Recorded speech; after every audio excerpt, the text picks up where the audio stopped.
Monsieur Issamba, sur la réaction du professeur Edmond Bilois, l'État n'a pas minimisé le conflit dans les zones anglophones du pays. Au contraire, il a pris la mesure de la chose, mais c'est un conflit assez difficile puisqu'on parle d'un conflit interne et que juste ici l'État a bien géré. Si j'essaie de résumer un peu ces propos. Est-ce que vous êtes d'accord avec ça? Non, je crois qu'il faut bien poser le problème anglophone. Le problème qui est posé aujourd'hui et qui est perçu de manière différente, suivant qu'on est dans le camp du RDPC ou suivant qu'on est anglophone, est le suivant. Il n'y a pas d'anglophone dans le RDPC... Il y a beaucoup d'anglophones qui sont... Ils ne sont même plus là-bas, puisqu'ils n'ont plus voté depuis. Le RDPC francophone, en tout cas, j'appelle donc les francophones du RDPC. Qui n'ont pas la même vision que les anglophones du RDPC. Les francophones du RDPC continue à maintenir l'idée suivant laquelle l'organisation étatique telle qu'ils la conçoivent est la seule envisageable. Ça c'est leur première hypothèse. Deuxième hypothèse, celui qui n'est pas dans cet ordre-là fait le désordre. Et ce n'est pas légitime. Troisième, non, madame, laissez-moi, je ne suis pas un examen. Troisième phase, en conséquence, comme les anglophones ne sont pas dans cet ordre, ils ont tort et ils doivent s'aligner, sinon on va les réprimer. Ça, c'est la logique. Maintenant, il y a la logique des anglophones dont les ambazoniens constituent la forme extrême, qui disent qu'il ne revient pas au gouvernement central d'oblitérer leur histoire. Ils sont venus sous la forme d'un État fédéré. Ils ont donc des droits à l'autonomie. Et cette autonomie, ce n'est pas au RDPC à leur donner. En conséquence, ils ont une perception d'une guerre de libération. C'est-à-dire, du point de vue des anglophones, l'armée, la gendarmerie et la police nationale sont une force d'occupation. Apologie de la sécurité. De l'autre côté, le débat intellectuel n'est plus possible. Non, avec une guerre pas possible. C'est pas possible. Moi, j'interprète. Il n'y a pas de débat, il y a un droit, monsieur. J'explique que... Il y a un droit pénal camerounais. Bien sûr, qu'on maîtrise suffisamment. Très bien. Qui existe. Du coup, c'est pas parce qu'il a argumenté que ça n'est rien l'apologie. C'est l'apologie. Je ne sais pas si Ronan Guinée va abandonner la Kayougase pour aller entrer dans un tribunal. Il y a des procureurs au Cameroun, monsieur. On va continuer. Non, il y a des procureurs. On va continuer. Vous n'êtes pas magistrat. On va Il faut laisser tomber. Tout le temps, dès que quelqu'un peut essayer de parler, apporter la session. Allez-y, monsieur Issamba. Et c'est ce comportement qui a conduit le Cameroun dans la mélasse. Alors, allons-y. La merde que le Cameroun dit, c'est vous les Oranguini. On y va. On y va. Dès que quelqu'un essaie de parler, de donner des conseils, apporter la session. On va laisser. Il y a des voix de S'il vous plaît. On prend dans les armes parce qu'on a des griefs contre l'État. On va laisser monsieur Oran. Il y a des griefs. Vous savez des griefs contre l'État. Il y a des voix de l'État. Allez-y, je vous en prie. On va laisser monsieur Dieudonné Issamba aller jusqu'à la fin. Allez-y, d'accord. Nous sommes donc devant une divergence d'opinion, une divergence de perception. Bon, moi, en tant que statisticien, je le rappelle, j'ai dit le Cameroun n'est pas une singularité dans le monde. Les sécessions, le Cameroun n'en a pas le monopole. Il y a eu des sécessions dans le monde. Certaines sécessions ont été matées. D'autres ont été réglées dans la réforme de l'État. D'autres enfin ont gagné. Il ne faut donc pas partir a priori que la sécession anglophone sera matée. Au contraire, elle a le profil des sécessions qui généralement arrachent leur indépendance. C'est faux. En conséquence,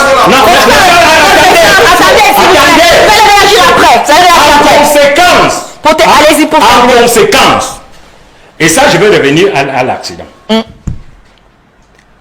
Pour empêcher la situation, qu'est-ce que j'avais proposé? J'avais proposé que le sud-ouest érigé en un État et le nord-ouest érigé en un État recrutent des policiers. Ce sont ces policiers qui devaient assurer l'ordre à Boya. les policiers régionaux, la gendarmerie, qui seront issus de la localité, et l'armée venant en appui. Par exemple, pour ce genre de service, qu'est-ce qui devait se passer?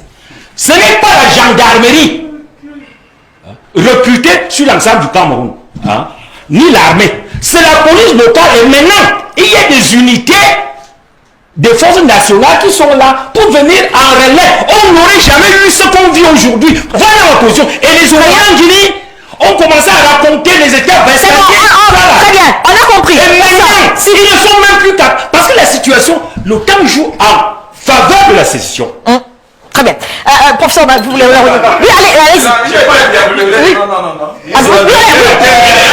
Oui, on va laisser un professeur. Après, vous allez parler. Vous allez parler juste après. Vous allez parler juste après. Oui, professeur. Vous avez été interpellé par... Allez-y. Oui. Vraiment, il faut qu'on soit sérieux. Il faut qu'on soit sérieux. Nulle part dans le monde, les forces de police ne s'occupent des questions de défense en soi. Ne s'occupent des questions de défense que des unités militaires. Le contrôle de le contrôle qu'on faisait a été une opération de défense. C'est une opération de police. Calmez-vous, monsieur. On va laisser Vous voyez que vous parlez sur des choses que vous ne connaissez pas. Parmi les unités militaires, il y a une unité particulière qu'on appelle la gendarmerie nationale, qui a à la fois des fonctions de sécurité et des fonctions de défense. C'est une unité spécifique qui n'existe pas dans toutes les traditions militaires. Mais je dis bien nulle part. Des forces propres de police ne s'occupent des questions de défense. Il n'est pas nulle part. Ça n'existe pas.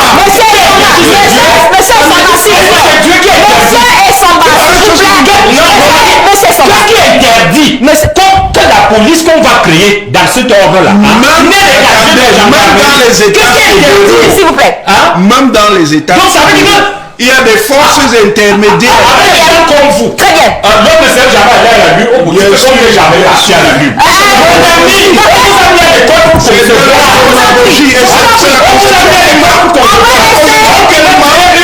C'est des histoires, monsieur. J'essaie de raconter des histoires.